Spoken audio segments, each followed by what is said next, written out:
what a cast. Unbelievable cast. Oh my God, Paul Newman, Bill Holden. You could sit down by Fred Astaire or O.J. Simpson or Jennifer Jones and have a chat. Everybody would come and watch everybody else's scenes. Paul Newman and Steve McQueen together in the same movie? Unbelievable. It was huge. I mean, my God. Being on the set was like being at a really glamorous Hollywood party, day after day after day.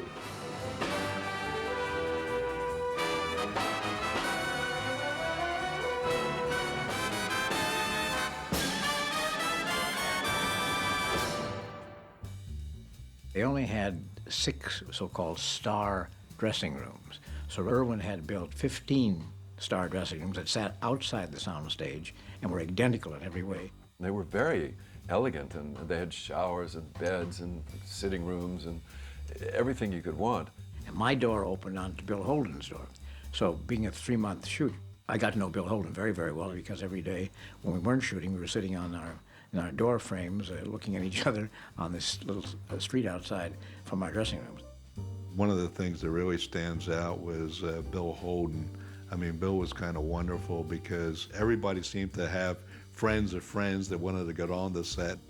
And if visitors came on the set, he'd make a point to walk up and say hello, allowing you to introduce them to him. And he made everybody feel pretty special. I worked with Irwin Allen for the last 18 years of his life, and we were sitting there one day going over some scenes of a future project that he had, and he turned to me and says, "You know, Joe, I miss William Holden. I mean, Bill made Irwin feel special." I remember I'd already been shooting with Bill Holden. Now, I knew who Bill Holden was, but I really hadn't seen his movies. But Paul Newman was just my biggest crush ever. I just had such a crush on him, and I thought he was the most brilliant actor since I'd been studying acting. Of course, I knew his work. I remember the day that Bill Holden said, he was just saying, "Susie, come here, I want you to meet Paul." I was in such shock that I couldn't talk, and all I could do was say, I can't talk now, I'm preparing," which was a joke. I wasn't preparing at all. But I just had to walk away and breathe deeply, you know, and then come back. I was that much of a mess. I was very anxious to see Fred Astaire, because I had worshipped him as a young man. And Fred came to everyday shooting dressed immaculately, with beautiful tie, shirt, immaculate blazer, and $1,000 shoes. And he really looked like a movie star should look. The interesting thing about Fred is that he spent an awful lot of time with the extras and the crew. It seemed to be more time with them than he did with his fellow luminaries. And I thought that showed him to be a very unpretentious fellow. Sweet, what a sweet man. There was a bedroom scene with Faye Dunaway, and Faye at that time really was very modest and was very careful and wore appropriate pajamas and so forth. And Paul, of course, just stripped down to his shorts in front of 40 or 50 people on the set, got in bed, and Faye took quite a while to get there. And you could tell when she walked up to the bed, she was a little timid and unsure somewhat. So Paul flipped the blankets back, and he had a pair of cowboy boots with spurs on, and he clicked the spurs and said, "Well, Faye, is this kinky enough for you?" And it just absolutely just shattered the set. Everybody just went crazy on the set.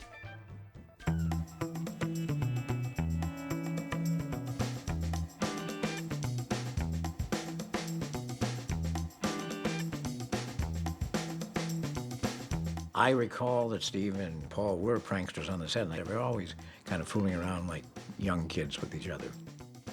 They had a good time doing the movie. They brought a lot of humor to the set. There were several outtakes as a result of some of the comments. The fireman's hat that they had, when he went in for his fitting, Steve McQueen said, "No, I want the brim should be higher, it should be further out, I want it changed, like, I want it moved like this and this." And they looked at him and they said, "But we've already got all the extras. It'd be like $50,000 to change these hats." He said, "Change them." And you know what? He looked great with that hat. And you know what? That's what it's about. People want to see stars looking like that. It was one of those movies that even when the actors weren't working, it was like they left to come on the set to see what Irwin was blowing up next or what he was doing. There's something called a breeches buoy, which is a thing that they run up the side of a building and you get in it, and then they suspend it and drop you down. Get the hell out of there! Richard Chamberlain pushed me out of the breeches buoy, and I went falling to the ground. They wanted to film you coming down. They wanted to see your face, I guess. And I was up for it, and everybody else was doing it. And it looked okay. You fall on this big soft thing. That was really scary because we had to fall 20 feet something. That's a fair fall. And then land on these wonderful pillows. But if you land wrong, of course, you can still hurt yourself. Certainly, I was more than impressed by the fire scenes when they would, these stunt people would light themselves on fire, and it was always a big deal. All of us came out to watch, and I would just freak out. I just couldn't watch. I start screaming, I had to leave the room. It was horrible to see people light themselves on fire. And I guess that wasn't done a lot back then. I wanted to do the stunt myself. They wouldn't let me. I was very disappointed. I wanted to go out that window into this huge airbag. I thought this would be so great. And I kept saying, I want to do it. Irwin said, no, you can't do it. I said, well, what's the worst thing that'll happen? He said, you break your neck. I said, oh, well, I suppose that's possible, but I think I can make it. The sequence where my character gets ready to jump, the fire was literally all around me, and everyone was on the other side of it. And it had to come towards her in order to justify the movement out. But it was a little dicey there for a split second. Got very hot, really hot, in that last split second, before they went with the stuff and put the fire out. Disaster films are popular because an element of possibility of death. It's really thrilling, and you're sort of there, and you're very, very alive. It's just kind of a classic tale. Fate brings you to that moment. People generally love to be awakened. I think anything that could be, we identify with, and how do people survive and how do they act? Is it their better part of them that responds, and is it about helping people, or is it your lower, baser self that's about, just save me, And I think that's what's interesting. I think it's the psychology of the human spirit.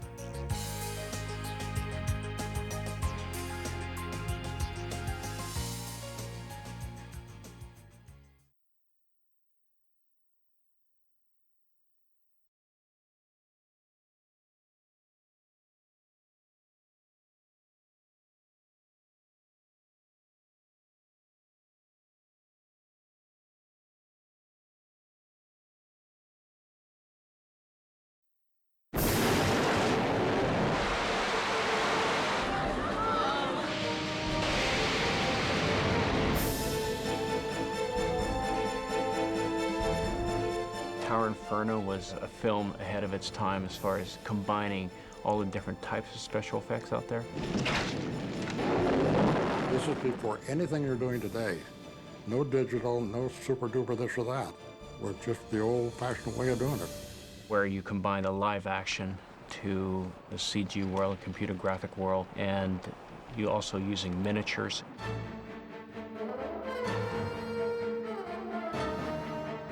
You combine all the tools that you need to create a great film.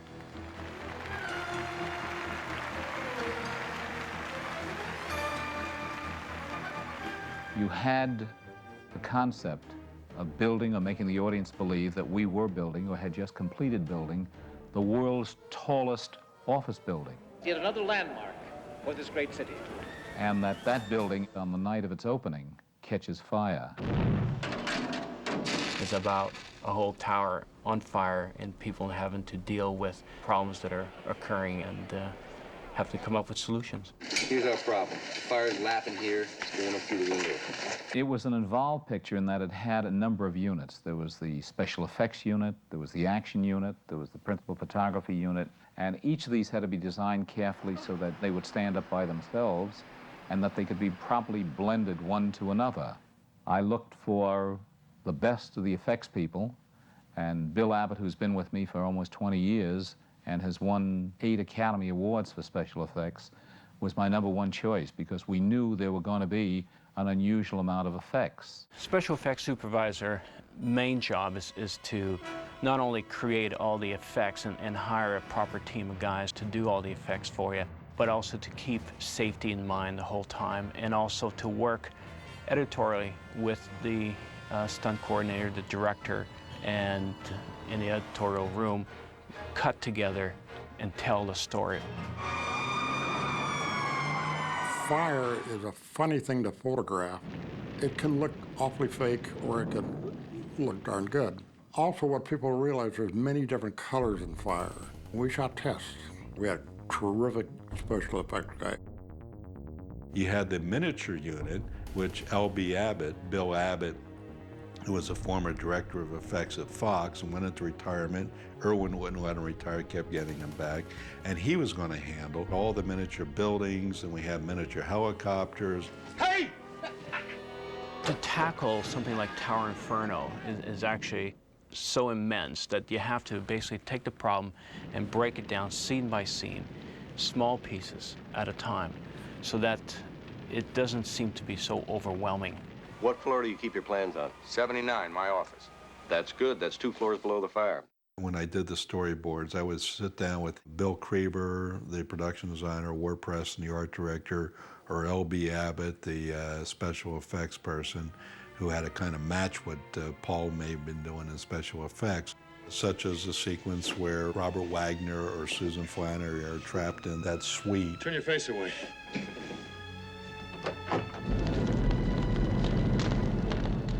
There was a sequence where Robert and I was standing at the door, and there's supposed to be a big explosion, you know, and they had the camera there, and Irwin was directing. And he said, okay, I'm going to clap my hands, and you'll have this big reaction. So I said to him, well, that's it? Gonna clap your hands? And he said, yeah. I said, well, don't you have something that'll make some sort of a sound effect, you know, that we can really be startled by? They brought this machine in that made this incredible noise, which then scared the holy hell out of me. Every film has its own problems. In case of Towering Inferno, you were dealing with various different fire effects, explosions, water effects, with actors running around, with miniature buildings, the big sets and everything, and you had to marry it together. And a lot of the scenes were filmed against a blue screen, which would be composited later on with a miniature version of the building, which Vanderveer Photo Effects under L.B. Abbott's direction composited. Of the miniature buildings, they had 2 different sizes. They did the upper 30 stories in 1.5" scale, which was about 65 feet high. And then they had the entire building, which was 1/2" scale, and that was about 70 feet high. You can enhance the building by shooting up, and so you really don't know exactly what's the total height distance of it, but you're looking up into a night sky. Bill Abbott was the special effects cameraman. He did the blue screen work, and it was quite a bit of it. The elevator shafts were blue screen, and the shots out the window, that was blue screen down there. It was done so well, put together with the live action, that your mind, as the audience sees it, really believes that you are there and you're experiencing exactly what those people are experiencing at the time. Never thought that a thing like this could happen. I don't think you could say at that moment you thought you were ahead of time, because you were doing what you do at that time. We didn't know what was coming. I sure didn't.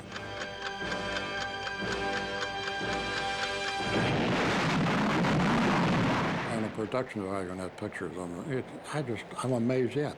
It was 30 years ago, and I look at this picture and I go, my God, look what we did.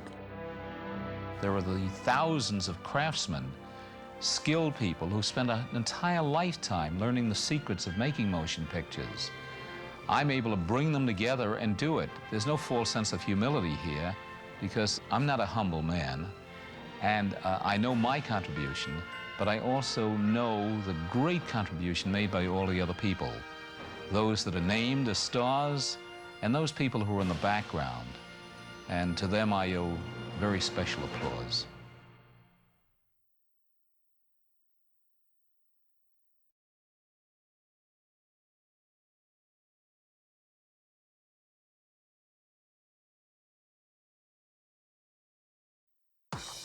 Irwin Allen is the ultimate carny, the best seller of things, and you could see what you could offer, and by God, if you had it, it was in there. He was full of enthusiasm. He really appreciated artists. That's why he kept them close at hand so he could make use of them whenever he had an idea and wanted something sketched out. I'll never forget the first production meeting we had with Towering Inferno, where he started getting his team together, and he said, we're here to prove that Poseidon Adventure was no mistake, that we could do it again. I remember we started basically with 3 of us, and then it grew kind of, and then we were put in specialty areas. We'd never seen each other's work, except that Irwin, in meeting with each of us separately, knew how it was all going to tie in. He was very proud of his little art department, and he would constantly bring people, when he brought them on the film, through to see what was going on, and also to have them see what kind of spectacular things were in store for them. When putting together Towering Inferno, one of the things was not so much a script that was actually detailed or written, but the books that it were based on. The Glass Inferno, and the other book was The Tower. Basically, what you are, you're defining the written word into the visual. But you do just, almost like in a comic book sense, you do illustrate the written word, and you make it a general, and then later on down a very specific set of instructions for everybody involved, from the cameraman to the special effects people, and sometimes even the actors. Irwin wanted us to lay out conceptual sketches. Then Irwin would have them photographed, reduced down into a storyboard panel. And then there were times where, when we start putting together, if we had some different thoughts and all, Irwin would invite the writer Stirling Silliphant to come down, take a look at what we're doing, and maybe incorporate this or that in the script. As the scripts started coming together, they started really fine-tuning what they had to do, and so our conceptual sketches they were doing were taking much more of a logical approach to the finished movie. Irwin was in charge not only of the overall production, but he also took over all of the second unit direction himself. A lot of the sketches we were doing, which were the Ackman sequences that he directed, were of particular significance to him. Irwin wanted to shoot it live, and not being able to shoot it live, he wanted to make it look as close to live as possible. Because there were so many things going on at once. You had explosions, you had fire, you had water, you had stunt people. He had to have things coordinated because you just can't keep reshooting that stuff. He also used a multiple number of cameras, sometimes as many as 5, going on at the same time, and he would intercut between those cameras in a jump cut, so you'd get boom, boom, boom, boom. He just got more bang for his buck by having everything planned out. Mike, she's throwing a lot of smoke. 81st floor, right? Right. When we did the water sequences in Towering Inferno, for instance, Logan Frazee, the head of the effects guys, he came up with this huge tank on a spindle, and when turned, would dump debris and water onto actors. Irwin wanted to really string it out so it happens over a period of time that, you know, it's a gradual type of thing, that the water's coming down, putting the fire out. What can we have the stunt people do other than jumping out the windows and throwing furniture out the windows? Everybody has been involved in it. I mean, the director calls for the shot, the writer's written the shot, we've designed the shot, now I have to break it down almost sometimes frame for frame, where it's going to go, where you have to position your actors, where you can position the cameras. There you get your combination of composition and the action, all in a series of sketches. Irwin went back in and wanted some people running around behind, even though it's supposed to be tied down. They threw in a line of dialogue where the mayor says, you know, keep yourselves tied down. Tie yourself down, goddamn! And where people were running around. Well, that was to allow some of these effects of the water and the flames and the people, almost impressionistic shots. And that's what Irwin wanted, and that's what he got. I think it was one of the best collaborations of this class of people, even though I said before that we didn't really work with each other. But somehow, after a while, remember we were on it for almost 2 years, we didn't have to meet with each other. It was like through the walls, there was this common cause. So the difference of style of drawing did not interrupt the end result. It was a great collaboration, one of the best efforts I've ever seen. And I don't think it's ever going to happen again.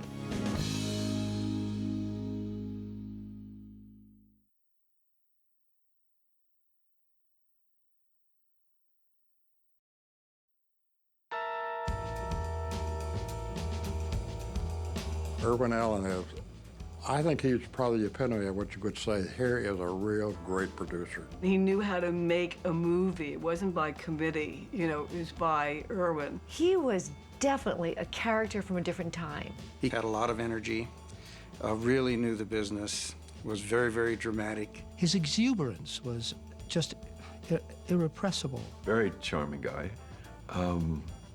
Very Hollywood. He was the cheapest man in the world, and he did everything he could at the very cheapest price, and that's why he was called a great producer.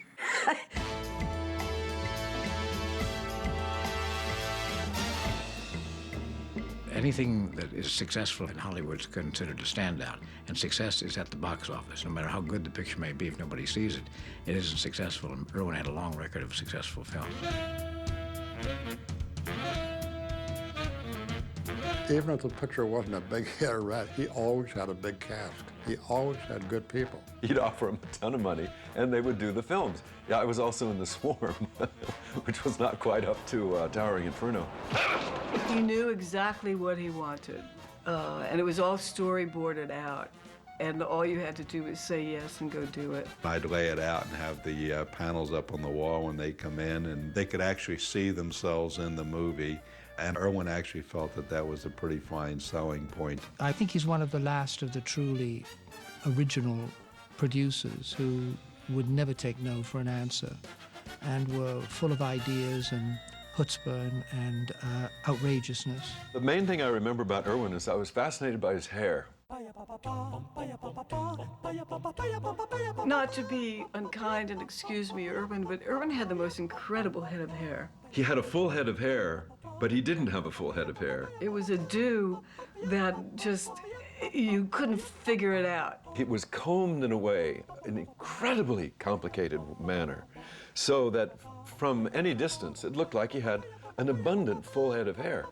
But once you got it closer, you could see all this medieval intertwining. Twirled and it must have taken hours and hours in the morning to do this. It was a construction, and he never alluded to it. I remember occasionally walking up behind him when he was directing over here, and I would try to figure out what he had done, and he always knew. He would always turn around the instant you gave his hair that kind of focus. He had a kind of hair radar. It was pre-Donald Trump, let's put it that way. Please forgive me, Irwin. You'll come back and strike me.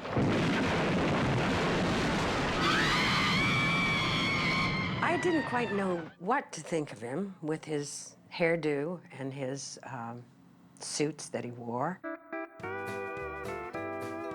One day he invited me to lunch.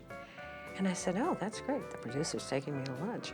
He picked me up in his cream-colored Rolls-Royce convertible, and he took me to Jack in the Box drive-in. And I said, I don't eat meat. What are you doing here? Oh, this is my favorite. You're going to love it. I said, no, I'm not going to love it. I'm not going to eat it, you know. I don't eat meat. I'm sorry. So I think I didn't eat that day, but then I said, why did he do that? Was that a joke? You know, why would he do that to me? I came to find out from his wife later that it was his favorite restaurant. It was a high honor for him to take me there. And so I spurned it, and I probably crushed him at that. He never invited me again to lunch. Jesus, we're gonna really get arrested for this. It was fun working with Irwin Allen, actually, because he was just a fun guy, and he was like a little kid to me. You know, they always say little boys don't grow up. I think that was true with him. Irwin was wide open to any suggestions. You'd give him 10 variants on a theme. He'd use all 10, because he just couldn't get enough. He was very, very susceptible to falling in love with the subject matter. He was so receptible. He was patient. He had a funny temper, though. He would just, he was wildly intense, and if he'd get upset, I would have to turn away because it would make me laugh. He was so intense. It's not that you could do no wrong with him. You could not give him enough, and you could see most of it on screen.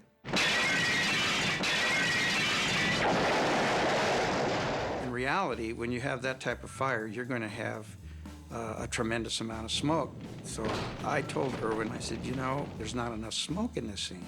And so Irwin says, come on, let's take a walk. So Irwin puts his hand on my shoulder, and we walk around to the back side of the stage, and he says, there's something about the movie business I need to share with you. If people can't see the stars' faces, they won't buy tickets. And they come to the movies for the action and to see the stars. Irwin was a really great and good friend.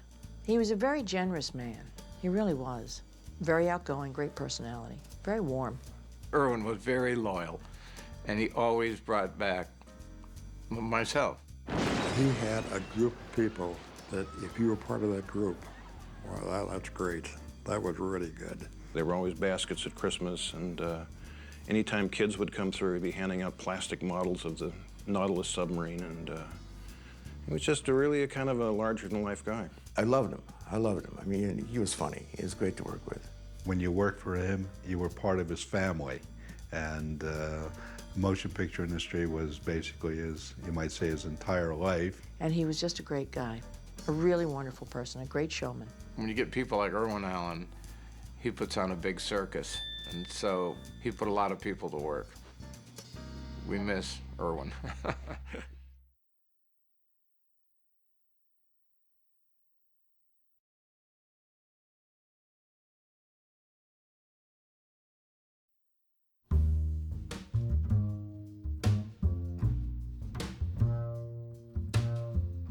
John Gillerman, of course, was 20th Century Fox's choice to direct the film. I thought he was quite amazing because he had a huge, the organization of it was like being the general in an army, for God's sakes. It was just huge. John and I had a good relationship. Thank God for that, because I've often said that a cameraman was really only about as good as the director he was working with. Irwin wanted to direct the movie, and the studio wouldn't let him.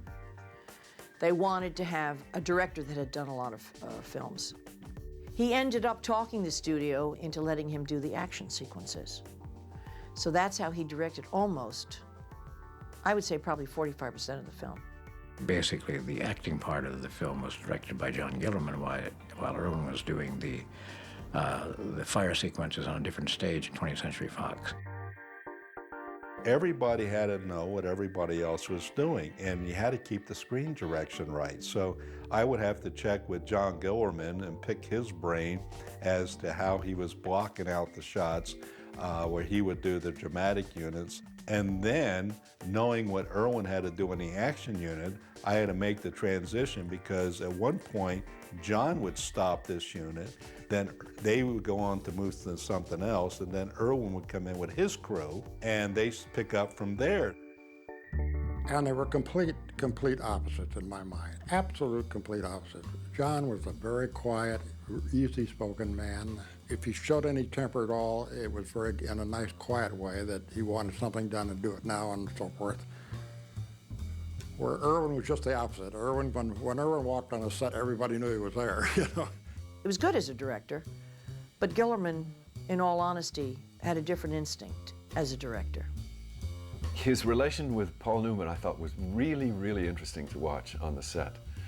They'd get in a knockdown, drag-out argument before every one of Paul's scenes. They'd suddenly start arguing about, well, I think it is, no, it's got to be this way. No, that, John, it's got to be, well, Paul, but, you know. And then suddenly he'd say, action. And Paul would be in the scene and do the scene and be terrific. And I suddenly twigged to the fact that this is how Paul liked to warm up. I don't know if he did this on other films, but on this film, he would pick a fight with the director, and the director totally knew what was happening. And then he'd slide right in without a pause into actually shooting the scene. Fascinating. John always had a pipe in the corner of his mouth. And I don't know whether the pipe was lit or not, but he did a lot of his directing with a microphone, and he would be talking out of the side of his mouth with a British accent, and the pipe was on the other side, so sometimes a little hard to understand John. Lots of times he would just walk around with a pipe in his mouth. And we were in the process of discussing a scene, and the assistant director came over and said to him, Mr. Gillerman, Irwin Allen is coming on the set, he wants to talk to you. And Irwin came on the set with an entourage of about 10 or 12 people. And so he walked over, and they had a discussion. And he came back, and he walked up to Bob and I. We were just sort of waiting. And he stood there. Irwin had told him he wasn't moving the camera enough. And he was shooting the film in a certain style that he thought had been agreed to. He was so upset that he bit the stem of the pipe right in half. One thing I appreciated about John and Irwin was they tend to give you your head. They give you leeway. You can do things. And, you know, it's not like it's written in the book, you got to do it this way. Or this is the way I'm going to tell you to do it. It was none of that. It was always a camaraderie of talking about the shots, talking about laying out things, and then going ahead and doing it. John Gillerman was wonderful. Wonderful director. I felt very fortunate, and I think the whole cast did, to have him.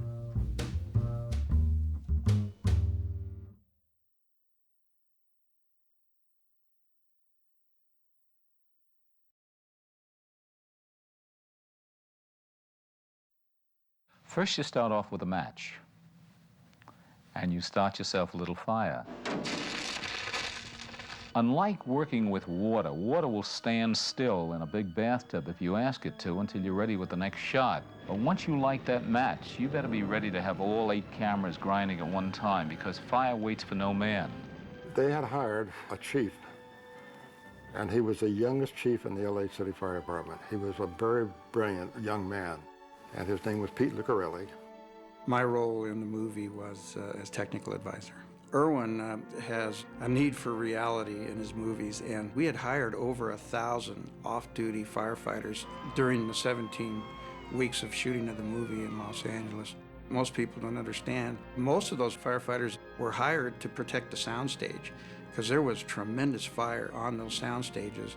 There were firefighters in the overheads with charge lines to make sure that everybody was safe. There were firefighters right next to the actors and actresses.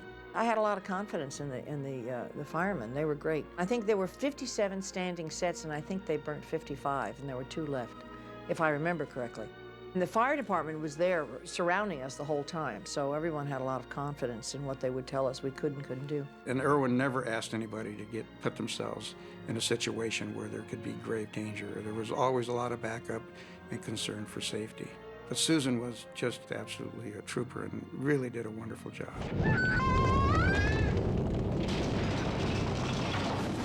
McQueen would call me at night at home and talk about the next day's shooting. I was a personal technical advisor for Steve McQueen on the movie. We both had the script and we were talking about it, and he says, okay, remember now, I want reality, and if there's not, I want you to say something. We were in another production meeting with Irwin and his staff, and a call comes from wardrobe, and Steve wanted to talk with me. Pete got a call over at this meeting saying that there was a huge fire at a studio, for real, in Hollywood. Pete said, I better go see what this is about, and Steve spoke up and said, can I go with you? We took off and went to the studio, and he was standing there, and you could just see in his eye, he was just eating this up in terms of trying to get as much knowledge and technical competence as possible for his role. And he came over and he says, can I go in? I said, certainly. So he went up a ladder with the crew onto the 2nd floor, went in and went down to the fire. He came out and he was as elated as you could possibly be. He says, well, they took me down to the nozzle and there was a recruit firefighter on the nozzle. And Steve was pushing me. He says, come on, get in there, let's get it. And I talked to the officer afterwards and he says, Steve just hung in there, did a great job, and I've thoroughly enjoyed it and learned a lot. I worked closely with Fred Konekamp in terms of the production and the action and so forth, but as far as the technical aspects of the movie and cinematographer work, in my book, he was tops.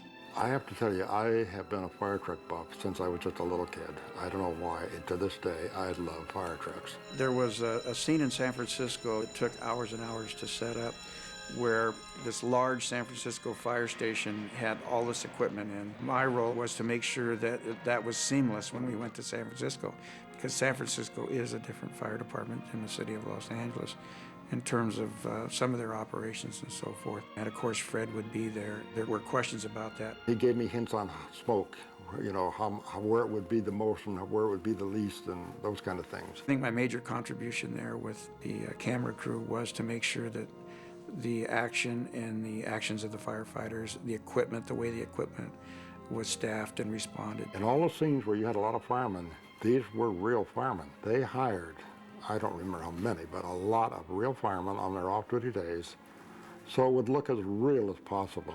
Amazingly as it might seem, Irwin was afraid of fire. I could hear him right now screaming, cue the fire, more fire, but he had a lot of respect for fire and feared it. He shared that with me. It was very nice that fire chiefs throughout the world thought that the single greatest effort ever made in history for fire prevention was the production of the motion picture, The Towering Inferno. You know, one of these days, you're gonna kill 10,000 in one of these fire traps. And I'm gonna keep eating smoke and bringing out bodies until somebody asks us how to build them.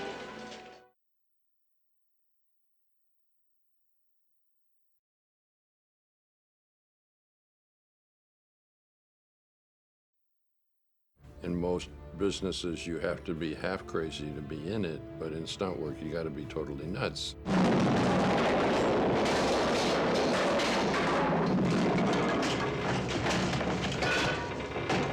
It really is the unknown.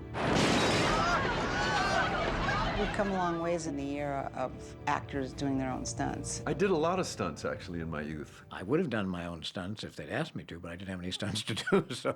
Actors think about acting. We think about acting and being stunt people. And I remember spending a lot of time alone in my star dressing room, waiting to be burnt.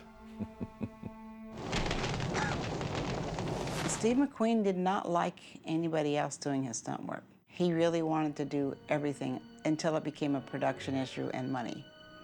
Because now if he gets hurt, the whole show shuts down. Unfortunately, if the stunt guy gets hurt, you drag him off, you take his wardrobe and hat off and put it on the next guy in line. Steve always did his own stunts. Steve was, as far as I'm concerned, one of the greatest actors we had and action actors we had. I worked with Paul Newman on several scenes in the movie. He had quite a few stunts. He and his double were involved in quite a few stunts, but Paul didn't actually do the very dangerous stunts. We're talking about millions and millions and millions of dollars now in movies. You can't get an actor hurt. You can let him go so far if you have a great stunt coordinator and a great stunt crew around you. Paul Stater was not only a great stunt coordinator, but just a great guy. Paul was good. He looked out for his people, and at that time, he was one of the top coordinators, and because he was a top coordinator, that's why Irwin Allen kept him for more successive pictures. He was one of these people that shared his knowledge with everybody. Stunt coordinator has his people that he's used to working with, and you're given your assignments, and I need you to do this, and go jump out the window onto the helicopter.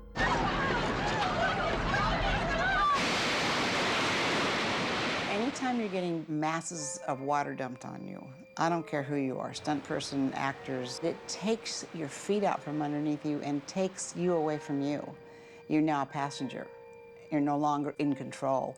That's the scariest part. Water is water, and so you can hurt somebody, surprisingly, with a dump of water. Fire is the same way. You're depending on those people that are going to put you out or who light you, or did they dress you correctly? Did they soak your clothes in the right material?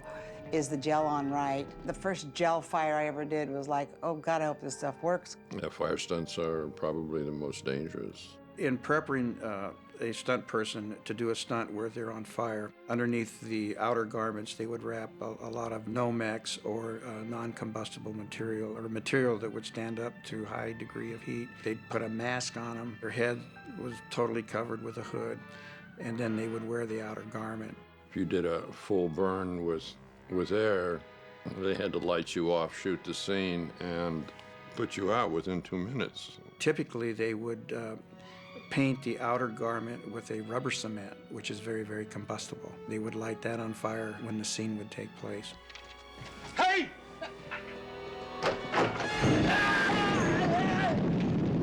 When you prepare for a stunt, there's a lot of preparation into it because, again, it's a matter of safety first. Don't go. I'll be back with the whole fire department. The scene where Robert Wagner was leaving Susan Flannery to go to get help. That was a tremendously long run. And of course, he was on fire. There was somebody always going, yelling or calling out, 1, 2, 3, and everybody was keeping track of the number. And when it got to a certain number, if he wasn't where he needed to be at the end of the scene, it was cut, go in, put the fire out, and then start over. But the stunt person involved made it all the way across with all the acting and struggles required of the scene, and I think we did 2 takes on that because it was a tremendous scene. I went over and watched him do the fire thing, and it scared me a little bit because he was on fire so long. That was a great burn.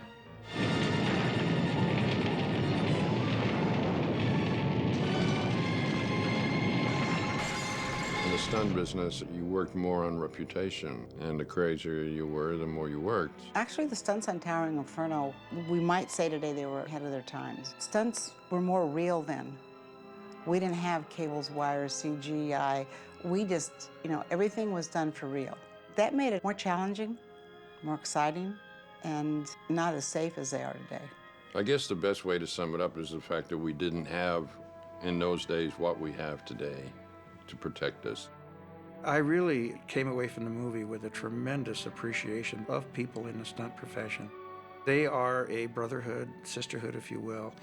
They take care of their own. They know their business. They understand the risks involved. There's always that chance that something can go wrong. We're still the unsung heroes in Hollywood. We probably always will be.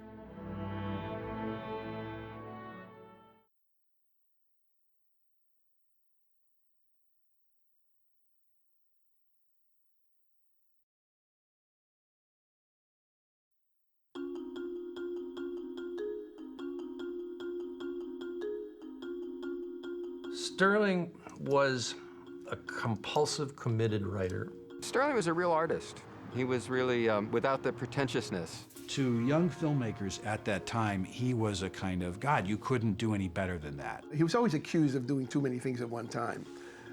And my answer was always, if you could do things as well as he did, then do 2 or 3 things at one time. He had conquered all the mediums. He was an extremely professional writer. The joke was, how can Stirling Silliphant be so fast? And the answer was, he has an electric typewriter.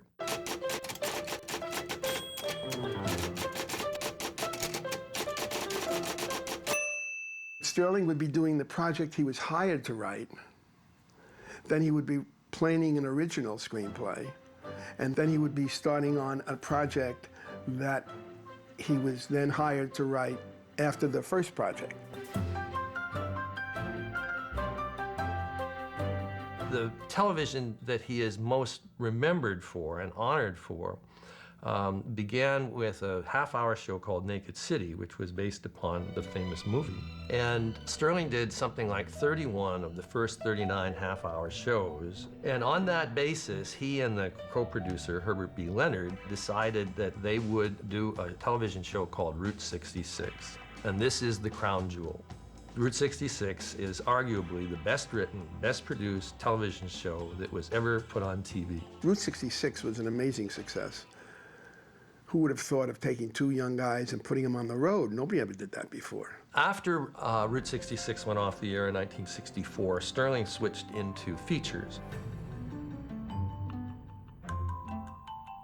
As a recipient of the Oscar, that changes a whole lot of things, and especially for such a quality movie as In the Heat of the Night. Then he went out and did a string of pictures that were very hard-hitting. He had a combative style about him. And he worked on, of course, the Poseidon Adventure.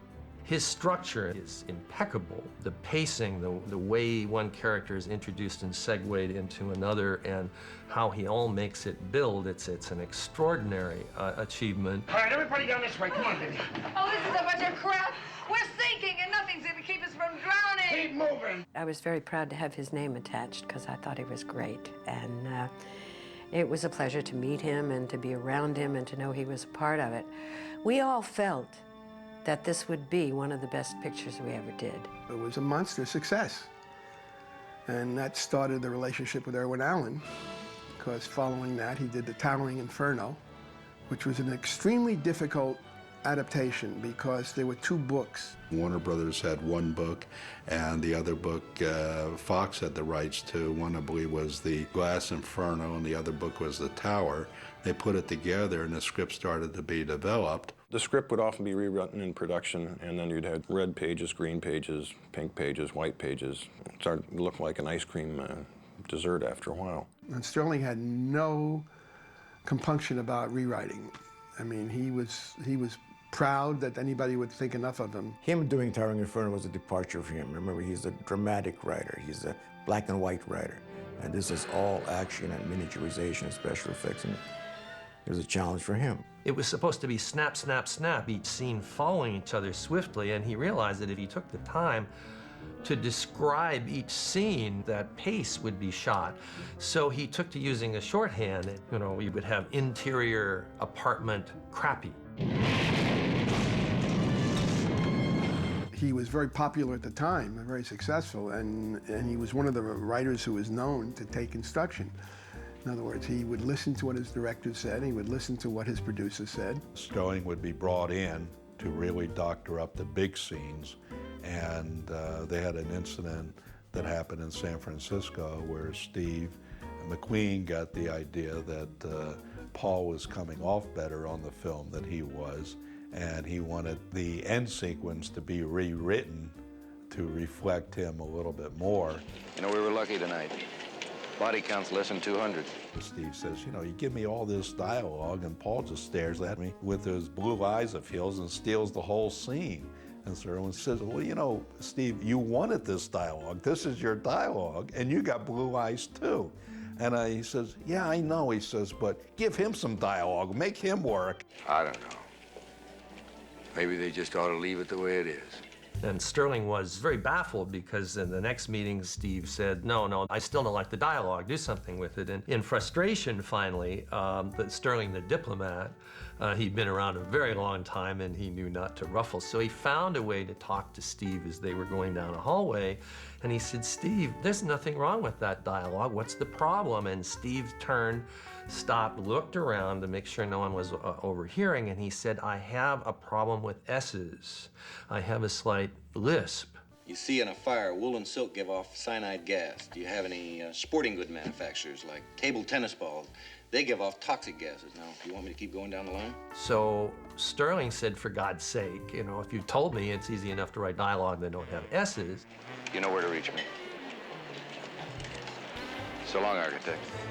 Stirling was not a sellout. He just believed in doing well with his talent. And I mean, the man could sit down and talk about any subject you want. He just knew about everything. That's what made him so fascinating to talk to. Stirling always wanted to educate people. He was always ahead of things. He was the sort of person that could be with the Queen of England or with some homeless person, and he would know exactly what to say. Later, he studied martial arts and got involved with Bruce Lee and went to Asia and lived there for some time. He said to me, David, in one of my former lives, I lived in Thailand, and I'm going back to where I used to be. So he had a Beverly Hills garage sale, as he called it. He sold everything he owned.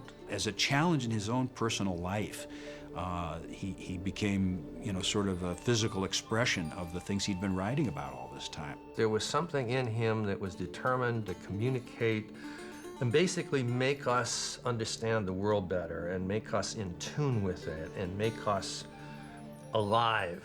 Life is up there. And life always matters very much, doesn't it? I think that was an important thing to Stirling Silliphant. The idea that, you know, the individual life matters, and that what you do makes a difference in the world, what you say makes a difference, even what you think and feel. Listen to me, all of you. Mrs. Rosen is dead. We can't bring her back, but what we can do is keep moving and be strong. That's what you would have wanted. In 1996, it's very vivid to me. My birthday is April 24, and on April 25, I see this now so clearly. I was having breakfast. I was eating my breakfast cereal, my Cheerios, And on the radio, an announcer said Academy Award recipient Stirling Silliphant died today in Bangkok from prostate cancer. And I choked. I really loved the guy. I really did. I felt a tremendous amount of loyalty to him because he did to me. And we had lots of good times together and lots of laughs. You know, if there was one message, it's that you had to feel free and honest and true and experience the voids that life was in an honest way. And so at the end of his life, he fulfilled that theme of his work.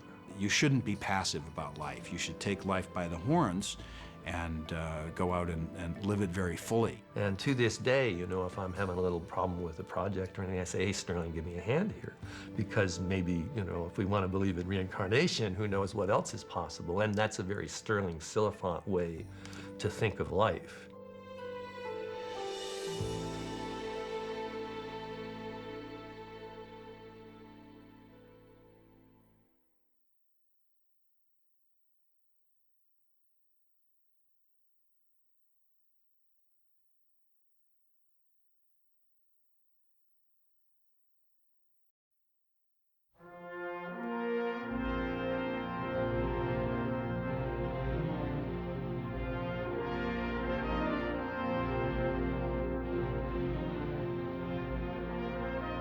Since the foundation of the Tower of Babel to the first skyscraper built in Chicago in 1889. From then till now and for generations to come, these seemingly endless towers have fascinated us, challenged us, and dared us to reach for the skies, going beyond the ever-rising height barrier. Today, architects, engineers, and contractors continue to embrace the many challenges of building higher. They strive for change in the architectural principles, constantly pushing the envelope and the progress of planning and development standards. If you go to history, the building started with just mud, brick, stone, things like this, and then they discovered concrete, and then discovered putting steel into concrete, reinforced concrete. And the main thing that puts all this together is the computer. Computer modeling, you can model a building before you build it. You can put all the input you want, model it, the type of structure you want, how it's going to behave. You can model this very carefully. With the advancement of such things as the high-speed elevator in 1887, steel structure, central heating, electrical plumbing pumps, the telephone, the computer, and many other mechanical and structural developments in the last quarter of the 19th century, all have contributed to a skyscraper's evolution, helping enable us to achieve heights we have only dreamt of. At roughly 1,800 feet tall, the imagined glass tower, seen in the film Towering Inferno, if actually built, would still be the tallest building in San Francisco's skyline by over 1,000 feet.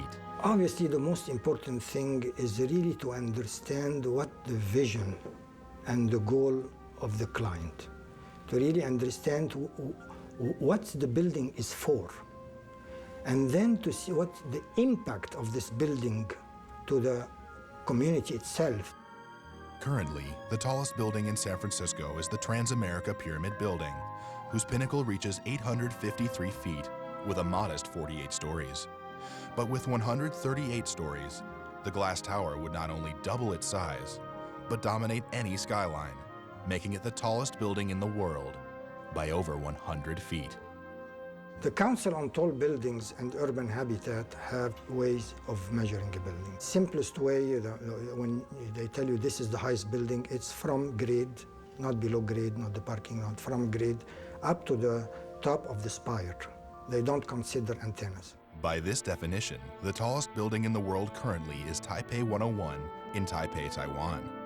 It towers above Taipei at a whopping 1,671 feet, or 508 meters, roughly 150 feet shorter than the fictional glass tower.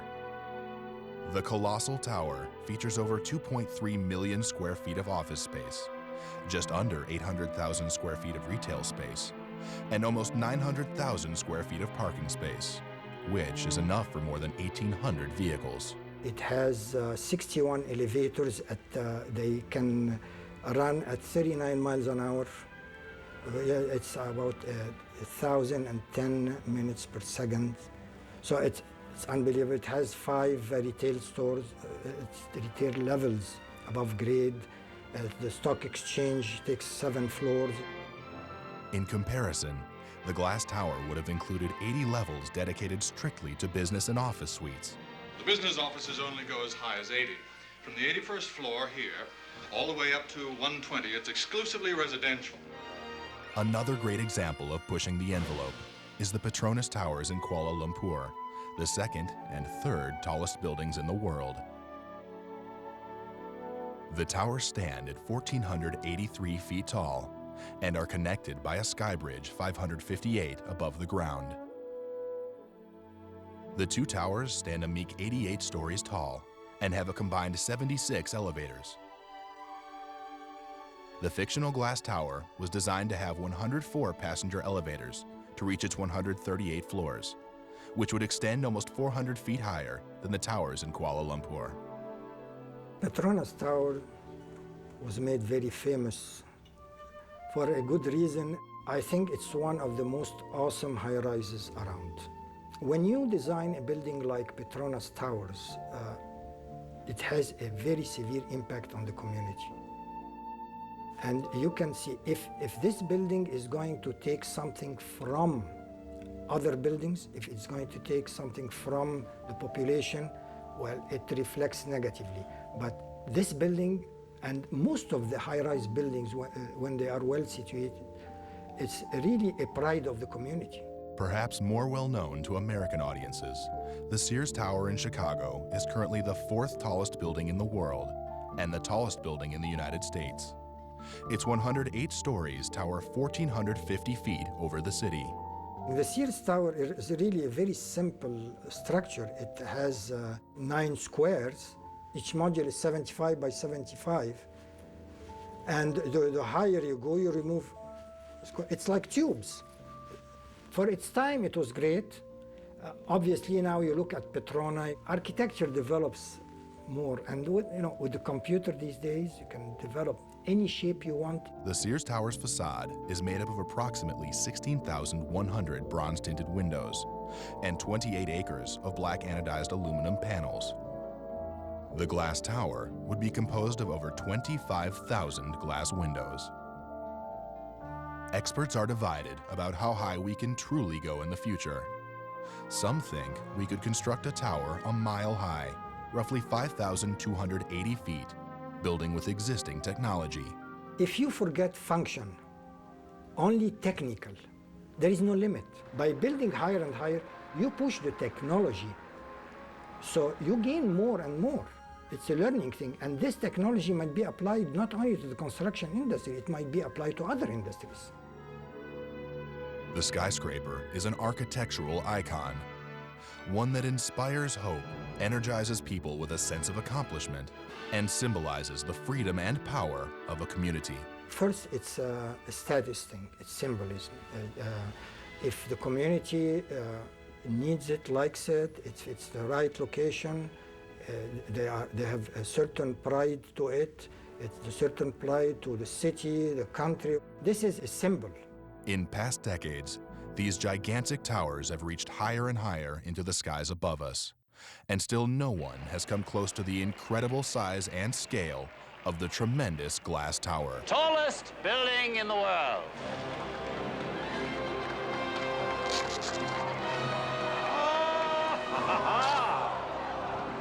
Will our lifetime see the emergence of such a gigantic structure? Only time will tell, but one constant remains. As long as man still walks the earth, we will continue reaching for the sky.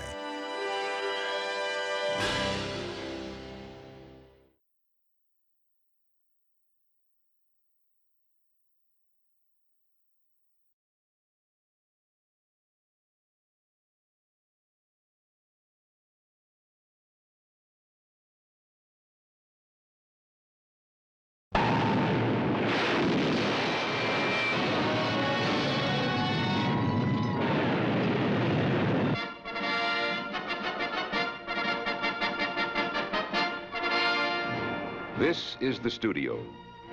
This is the man who gave you the biggest grossing picture in the world during the past year.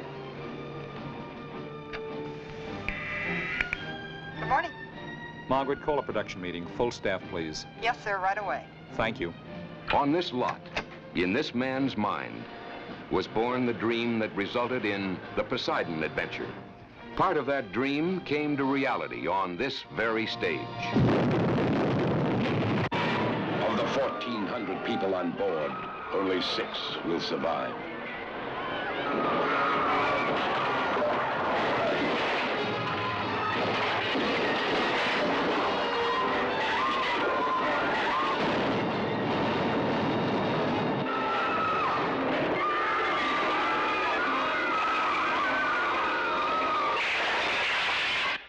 All of that man's dream came true, resulting in a blockbuster that played musical chimes on cash registers in box offices around the world and made the Poseidon adventure one of the largest grossing pictures of all time, and still going strong.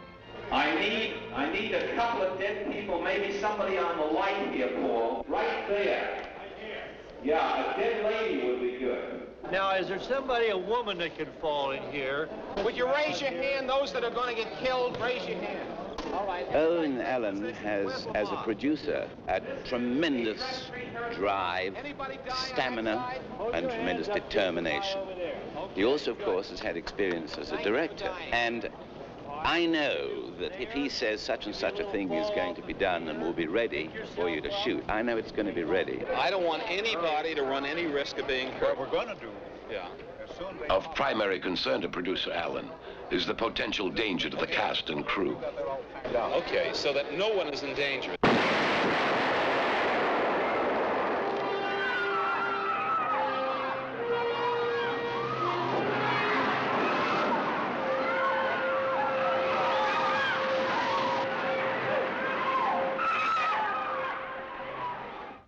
Now other dreams are being born. Dreams that will bring your box office 5 new gigantic blockbusters in orderly fashion over the next 2.5 years.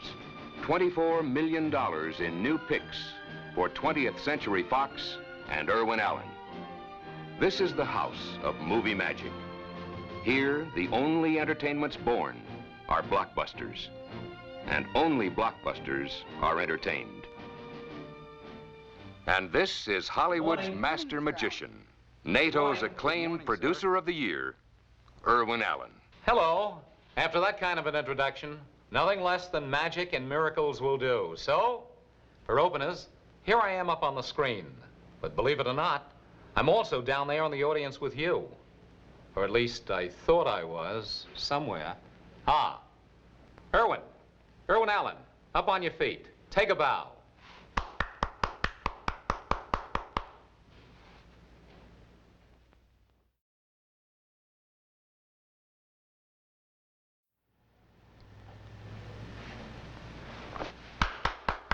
Nicely done. I couldn't have done it better myself. Ladies and gentlemen, you've had a sneak preview of the big ones we'll be bringing you during the next 2.5 years. Right now, I'd like to invite you into my workshop, so you might get a good idea how we bring that movie magic to the screen. Come on in. Here they are. These are the men, ladies and gentlemen, who help me make the kind of motion pictures you and I want. This is only a small part of the team that brought us the Poseidon adventure. Hal, how's the money situation? $1,110,000 for miniatures only? Right. It's only money. Bill, what's happening on the fireproofing? Good morning. We're discussing how it relates to the fire in Quantrell's office. Right, and how does it work for you, Sid? Well, just beautifully. We can now have the kids trapped by the fire in this area. Well, we were just discussing that, and it's okay, I think. As a matter of fact, it's wonderful if we can get rid of the wall between the stairwell and the elevator shaft. Let's do it. Take out the wall, Bill. Paul, what about the costumes? Well, because of the fire, I'm going to need triples. Triples? There goes the budget again, Hal. When he speaks of needing triples, he's referring to the fact that each of the costumes will have to be made 3 times because of the hazard of fire. Gentlemen, let's get on with our movie magic. This is it. This is the big one. This is the Towering Inferno. This is the picture, ladies and gentlemen, that we here at 20th Century Fox believe will be the biggest grosser of next year. Bigger, we think and hope, even than the Poseidon Adventure. Now, that's a large order to fill, but we have very good reasons for making that promise. We'd like to let you in on them. Come on, let me show you why. Wait until you see this one. On second thought, this may call for a little movie magic. Watch this.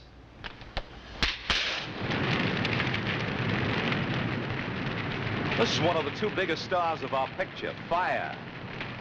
Sometimes man's greatest friend, sometimes his greatest enemy. Come on, let's take a closer look. Hey, there's nothing to be afraid of. It's only fire. Hardly a worthy opponent for movie magic. Watch. It's safe now. Let's go in. Actually, this is one of our movie magic rooms. Here the words of a book intended for the screen are transformed into visualizations by talented artists and craftsmen. Then we take these visualizations and turn them into breathtaking reality. Here you see a master magician at work. What he's doing is translating the printed word into a visualization. Soon thereafter, we take the visualization and by the simple method of magic, turn it into reality. Watch this.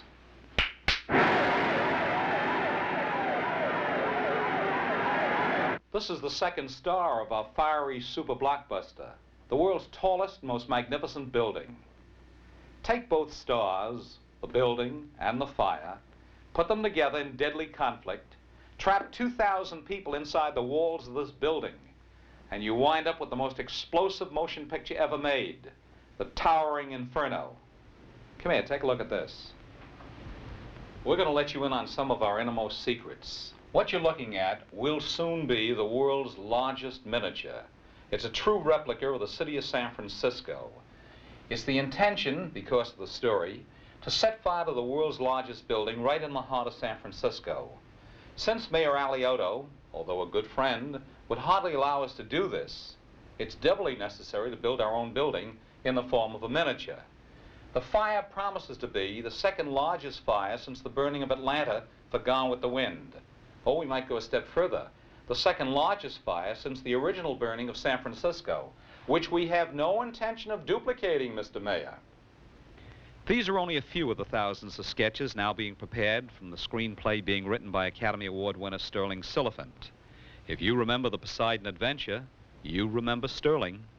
Against this background, which he is creating, we'll be telling a vital human story about the young architect who designed the building. The man who built it as a monument, only to see it turn into a devouring monster. A love story set against tragedy and the drama of ordinary individuals facing extraordinary events and thereby rising to remarkable heights. It's a story of today, of the terrible catastrophe that can strike at any moment. And here is some documentary proof. This is an incident that happened just a couple of months ago in Bogota, a short while ago in Seoul, and this tragedy occurred in Los Angeles. Here now is your city. Even now, fire could be intruding, someplace, somewhere, destroying the peaceful beauty of that city. But that incredible danger is ever present, ready to strike at any time. And when it does, all the terror, tragedy, and drama that can possibly happen at that time is what we'll be showing you on the screen in next year's big smash, the Towering Inferno. And there you have it, ladies and gentlemen, the endless magic that makes it possible to bring you the big picture of 1974, and the reasons why we believe it's going to be bigger than the Poseidon Adventure. Remember, the Towering Inferno comes to your theater Christmas time, 1974. But the Towering Inferno is only the first. Don't forget all the others. All of them. Box office explosion. The Walter Syndrome, summer of '74. The Day the World Ended, summer of '75. The Circus, Christmas of '75. Beyond the Poseidon Adventure, summer of '76. Towering Inferno, Christmas of '74. You can't get rid of me that easily. Not as long as there's movie magic all over the world. I'll be seeing you at your theaters come Christmas time, 1974, with the Towering Inferno. Remember last year? The Poseidon Adventure, the Poseidon Adventure, the Poseidon Adventure? Well, I make you a promise. Next year, it'll be the Towering Inferno, the Towering Inferno, the Towering Inferno. And right now, ladies and gentlemen, it's time for a word from the chairman of the board of 20th Century Fox and from the president of 20th Century Fox, Mr. Dennis Stanfill and Mr. Gordon Stolberg. Dennis, Gordon, gentlemen, if you please.